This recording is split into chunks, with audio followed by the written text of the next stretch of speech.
Welcome to Penrose Learning, where we make understanding easy. Hey everyone! Ever wanted a quick and delicious meal that's also super impressive? An omelet is just that.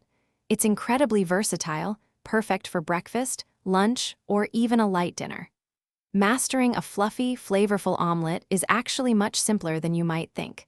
We'll guide you through each easy step, ensuring you create a truly perfect omelet every single time you cook. To start, you'll need 2 or 3 fresh eggs per omelet. You'll also want a little butter or oil for the pan. This adds a lovely flavor and prevents sticking. For fillings, think about your favorites. Maybe some cheese, chopped vegetables, or even a bit of cooked ham. A crucial tip is to have everything ready and chopped before you even crack those eggs. First, crack your eggs into a bowl and whisk them really well with a fork or a whisk. You want them light and airy. Remember to add a pinch of salt and pepper now. This is crucial for enhancing their flavor. Next, heat a non-stick pan over medium-low heat and melt your butter or add your oil.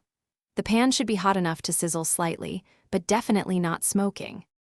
Now, pour your whisked eggs into the hot pan. Let them cook for about 30 seconds. Then, gently push the cooked edges towards the center, tilting the pan so the uncooked egg flows underneath. Repeat this until the top is mostly set, but still a little wet. This creates that classic soft interior. Now is the perfect time to add your chosen fillings over one half of the omelet. Once your fillings are in, carefully fold one half of the omelet over the other using a spatula. Let it cook for just a few more seconds, allowing any cheese to melt beautifully. Then, gently slide your perfectly cooked omelet onto a plate.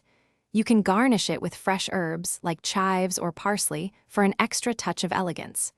Enjoy your delicious, homemade omelet. You've truly earned it. Thanks for watching. If this was helpful, leave a like and consider subscribing. See you next time.